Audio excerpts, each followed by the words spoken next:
Okay.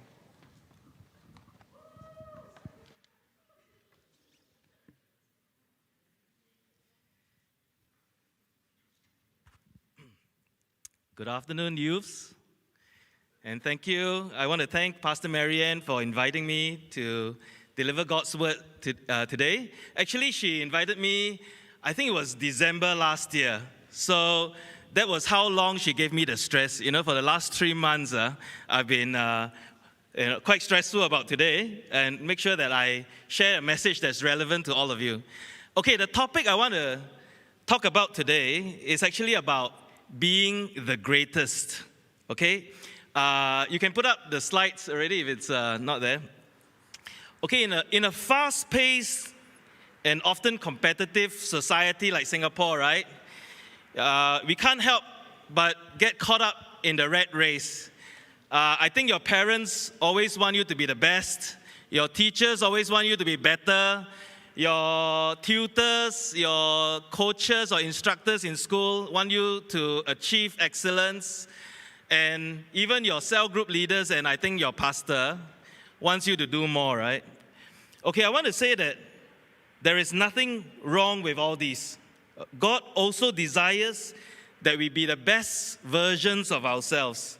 But sometimes I wonder, what do we need to do to be the greatest in God's eye? Okay, to help you along, I have adopted a Marvel theme, as you can see from the slide, to my message today. So may I invite you to join me on this exciting trip down this road to discover the answer to the question, who is the greatest? Would you please join me in a word of prayer? Father God, it's such a pleasure that I can be here and all of us gathered together in your name. Lord, I want to dedicate this time to you. I pray, Lord, that the message that I deliver will be clear and will be relevant to the youth in our church. And that I just want to commit this time to you, and I pray all this in Jesus' name. And all God's children say with me, amen. Thank you. Okay, I've centered my message on the following passage. In these verses, you will find Jesus' disciples asking Jesus to tell them who is the greatest in the kingdom of heaven.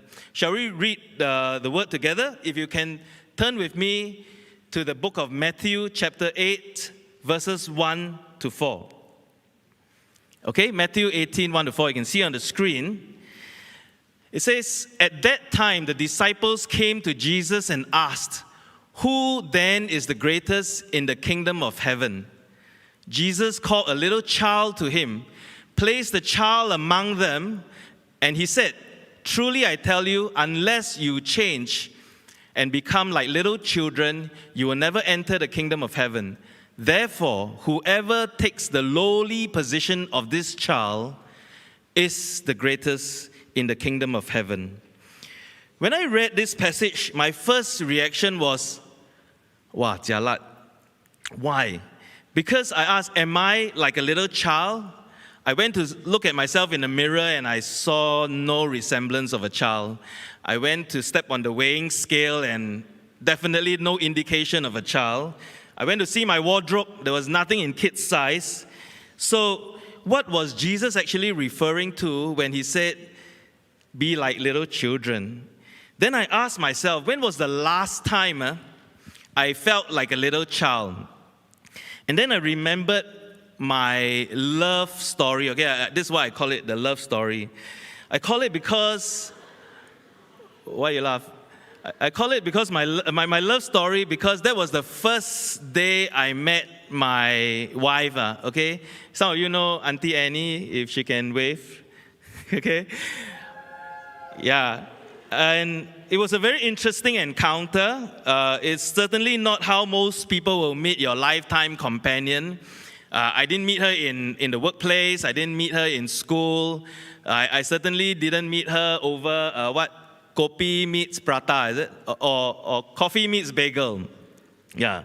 So, do you want to hear it?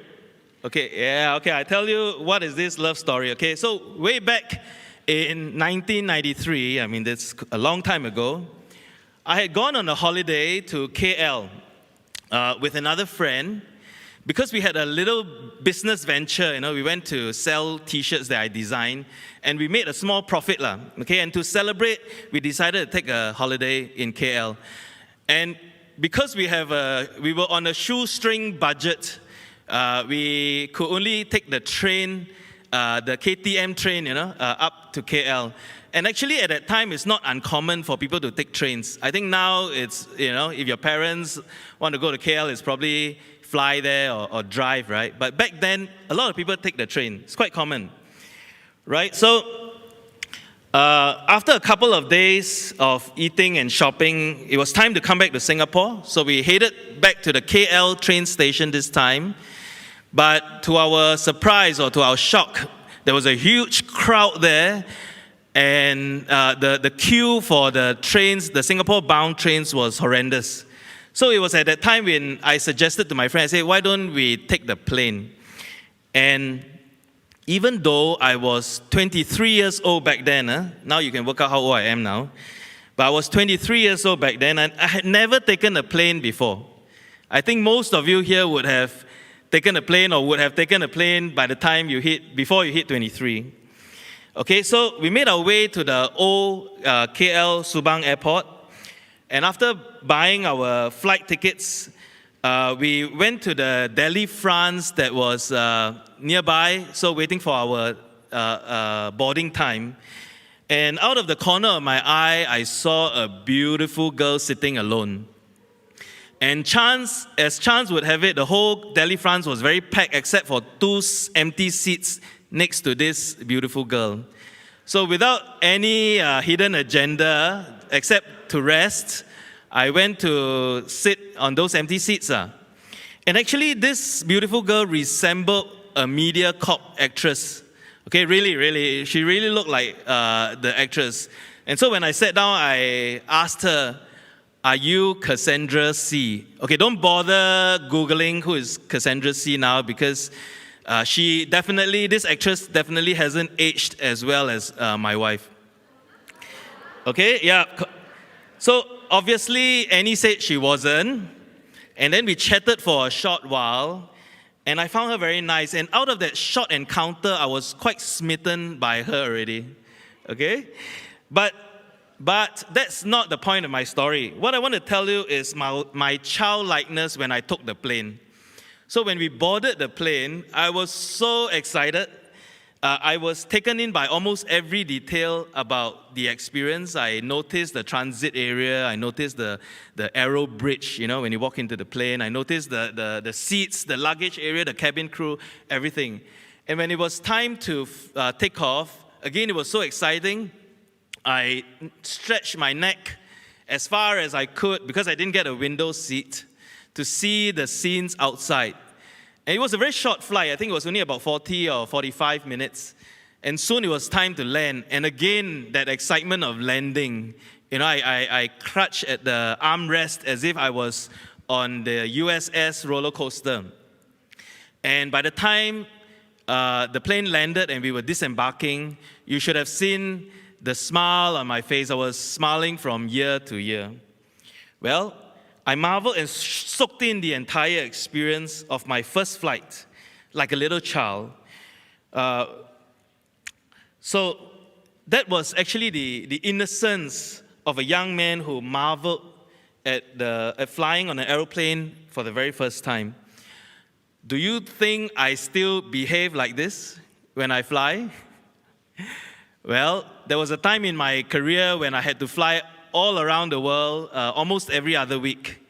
And surely it became more like a form of transportation already, and not so much as thrilling. And like all the other seasoned travelers, I would sleep through the takeoff and the landing, right? So I asked myself, what happened to the wonders of air travel? Has it changed? Or was it me that has grown so used to it? Maybe I have taken everything for granted because I've done it so many times. So what happened to that childlike person back in 1993? Okay, now, can I ask all of you, do you consider yourself childlike? Think about it for a second. Do you consider yourself childlike? When you walked into church today, did you get very excited, over the beauty of this building? Or did you find your friends looking very nice today? Or was it just another Saturday youth service lah? So, okay, if you're wondering and you're curious about the rest of my love story, well, let me just cut a long story short. When I came back to Singapore, I remembered where Auntie Annie worked. I remember the company that she was working. So I called up the main line and had to locate her, And then finally, when I got connected to her extension, okay, no mobile phones back then. Okay, when I finally got connected to her extension, guess what? She couldn't remember me at all. Okay, that's how forgettable I am. But fast forward to today, I think you all know we are happily married and we have 4 wonderful kids. We are blessed by 4 wonderful kids. Some of you will know Joel, Gracie, Joshua, and Joseph. Okay, so back to my message, right? I want to share with you 3 things today. Basically, I want to talk about what is childlikeness. And then we'll look at how to be childlike. If childlikeness is so important, then how do we be childlike? And finally, what has childlikeness got to do with being the greatest? First of all, let me say that childlikeness is a choice. When I flew on the plane for the first time, I was naturally excited. But when I flew more frequently, then I got cold and indifferent, just because I've been there and done that, right? Today, we are not talking about flying in planes. Today, we are talking about being childlike in God's presence. As a person who's much older than you, I can testify that we too, as believers, can, after some time, feel that I've been there, I've done that. And we take God, we can take church for granted and run the risk of being cold and indifferent too. That's why Jesus told his disciples in the passage to change. So in childlikeness, I define it as a state of accepting that there is a higher authority who is God and the ability to recognize the blessings and the blesser who is God. It is a conscious decision to acknowledge that we are weaker, we are weak, we are vulnerable, and we are defenseless without God. It is therefore saying that I choose to depend on my Father, who is much more able and mighty than I am. In other words, you allow yourselves to see and marvel at a marvelous God and his wonderful works. And childlikeness has nothing to do with age. In fact, Jesus spoke about becoming like a little children. When he said that, he was addressing to who? Not to the child. He was actually talking to the disciples who were adults. So childlikeness is a posture that is adopted by people who are no longer children. They are adults, okay? You and me. And an adult can be very childlike if you want to. On the contrary, self-centered kids, if you're talking about children, those who are very self-centered can be very spoiled, right? I think some of you have met children who are very spoiled. And therefore, even though they are children, they are no longer childlike. We call these kids spoiled, right? And because they are always full of themselves, they are no longer childlike, but they are childish. So therefore, there's a difference between childlikeness and childishness. A childlike person is teachable, engaged, obedient, and often has simple needs. Whereas a childish person is usually calculative, petty, demanding, and scheming. A childlike person is a pleasure to be with. You like him or her, right? But a childish person drains your energy and becomes a pain to be with. Okay, now that I've said that, let's put someone to the test. Let's put our SP to the test, okay, our senior pastor.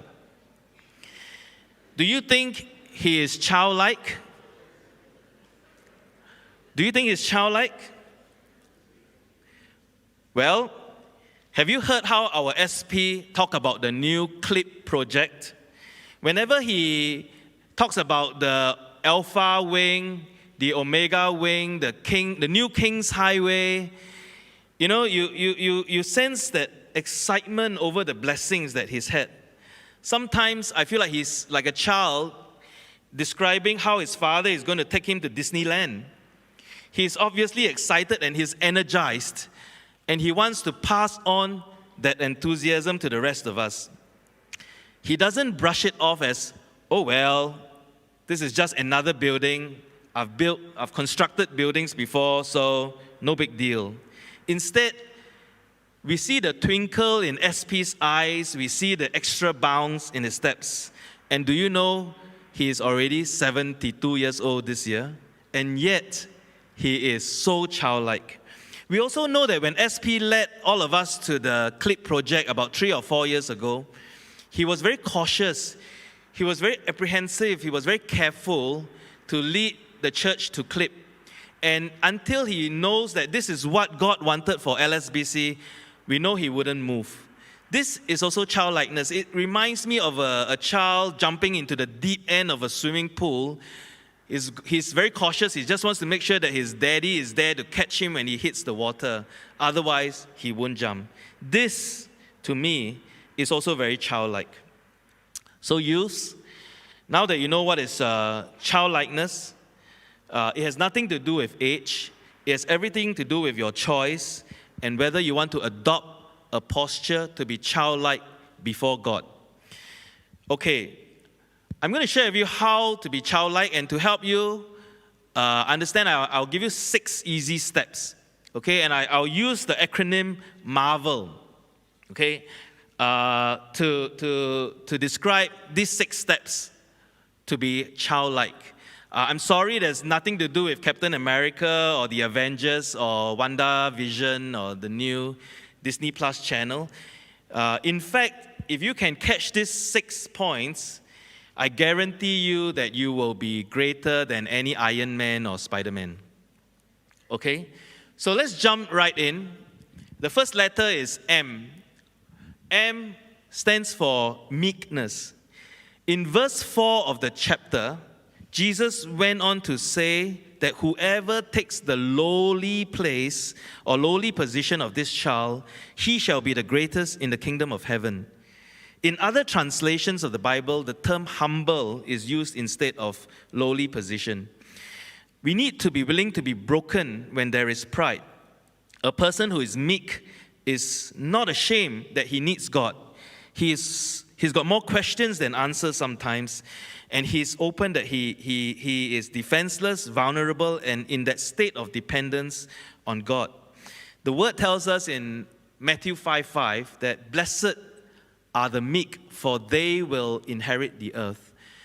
And in 1 Peter 5, verses 5 and 6, we are told, in the same way, you who are younger, submit yourselves to the elders. All of you clothe yourself with humility toward one another, because God opposes the proud, but shows favor to the humble. So humble yourselves, therefore, under God's mighty hand, that he may lift you up in due time. So that's the first one, meekness. The second letter is A, and it stands for authentic. Children are lovable because of their innocence. You can tell when a child is happy, sad, angry, upset, hungry, or even need a change of diapers, right? They won't hide and put on a mask. And even if they tried, most children don't do a very good job of hiding their emotions. You can see it through. So, let's be real with God.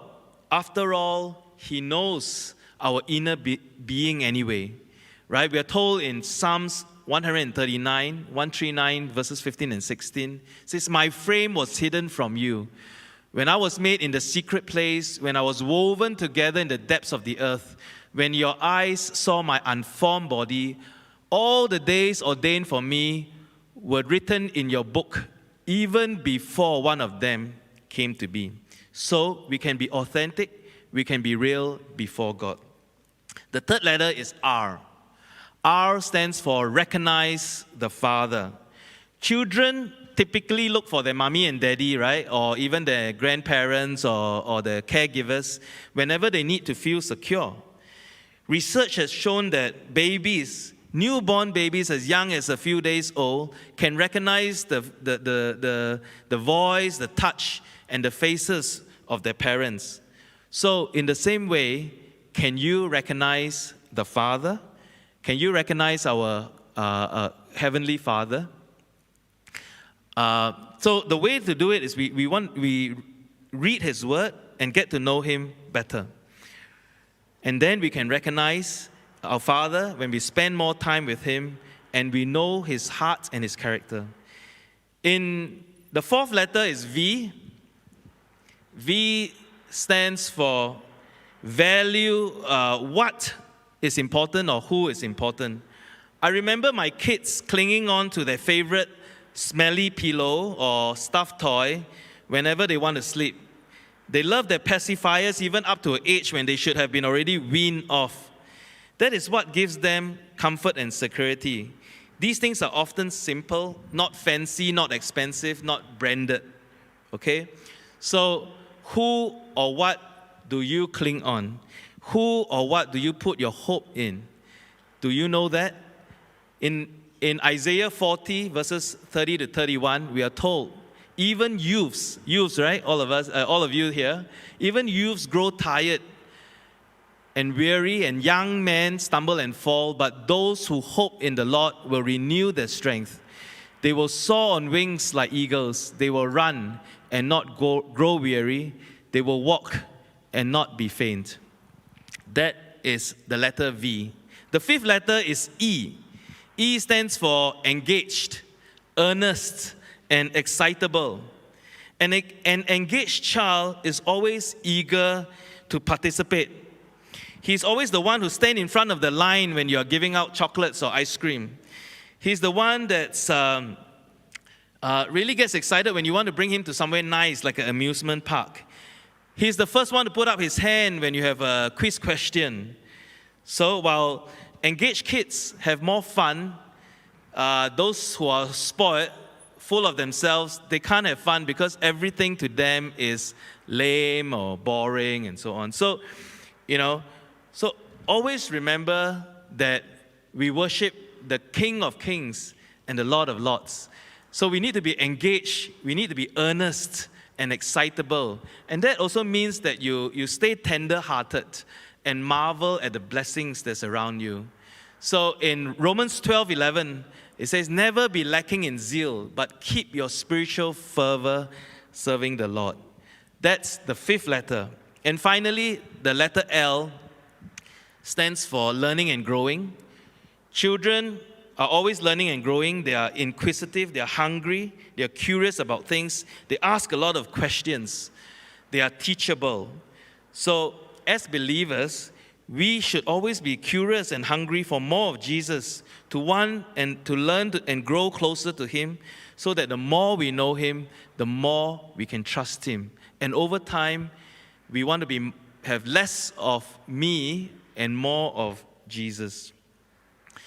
And in 1 Peter 2, verses 2 to 3, we are told, as newborn babies desire pure milk of the word, that you may grow thereby, if indeed you have tasted that the Lord is gracious. So, as believers, we need to keep growing and learning. So there you have it. Marvel, the 6 steps. I hope you remember what they are. M for meekness. A for staying authentic. R for recognizing your Father in heaven. V for valuing what or who is important. E is staying engaged, excitable, and enthusiastic even. Okay, and L is to learn and grow. To conclude, let me come to my last point. And this, to me, is actually the best part. This is where the good news is. Why do I say that? Because I'm so glad that Jesus illustrated to the disciples about who is the greatest in the kingdom of heaven. In verse 2, we are told He called a little child and placed the child among them. He didn't call Billy Graham, the great evangelist, to stand among them. He didn't call our Prime Minister Lee Hsien Loong, come and stand among them.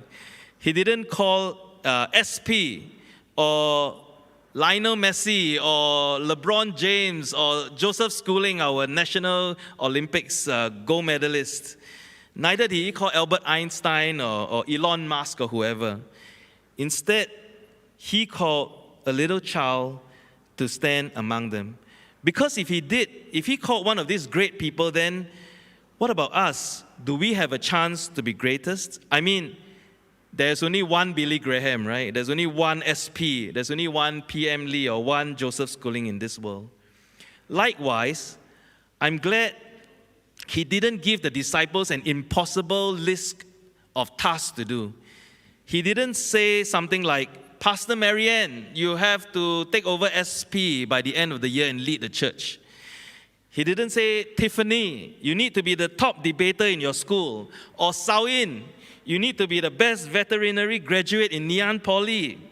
He didn't say, Phoebe, you need to be the national gymnastic champion. Or Raphael, the next big drummer in the pop music world. Or Wesley, you need to win every math Olympiad every year. Or Michael, you need to be the best Dino Park player in the world. Because if he did, we may be in trouble again simply because not many of us can meet that kind of high standards. Instead, Jesus made it easy, so easy. We are told that he took a child, and I believe it's a random child. He didn't find the most handsome, cutest, and he just took a child and placed them in the middle of their gathering, and he put this to them. Do you really want to be the greatest? Well, there are two simple steps. One, change. And two, be like little children. Be someone who can always marvel at me. It is that easy. It is that simple. Just be someone willing to take that lowly position like a child in my presence, and he will be the greatest in the kingdom of heaven. Today, this same invitation is extended to all of us. The Lord is asking you to, are you willing to change and become like little children in my presence again? Because if you do, in my eyes, you are going to be the greatest in my kingdom. May I invite the worship team up if they're around? And I'm going to just address to two groups of people. The first group, if you are here feeling stressed, feeling stretched, feeling pressured, always having expectations that you're having to meet, I invite you that if this message has spoken to you, that you raise your hand later at the count of 3, and I just want to pray for you that you can enjoy that assurance that you can be the greatest in the kingdom of heaven. The second group is, I know some of you are new here today, and perhaps you keep hearing, what is this Jesus? Who is this Jesus? Or you've been here a few weeks and you hear week after week every speaker talking about this Jesus, and you're wondering, who is he? And you would like to know a little bit more about Jesus. I'm going to invite you to put your hand up later. And it is not a commitment or anything like that, but you're just saying, I'm curious about Jesus. I want to know him more. Okay? So, may I just invite everyone to just close your eyes, bow your heads. And I'm just going to talk to the second group first. If you're here first time or a few times and you keep hearing who is Jesus and you're curious, at the count of 3, would you put your hand up and just say, I am curious. I want to know this Jesus better. And so we know who you are and we can share with you more. 1, 2, and 3. Anyone? who wants to know more about Jesus? You're curious, you want to find out more?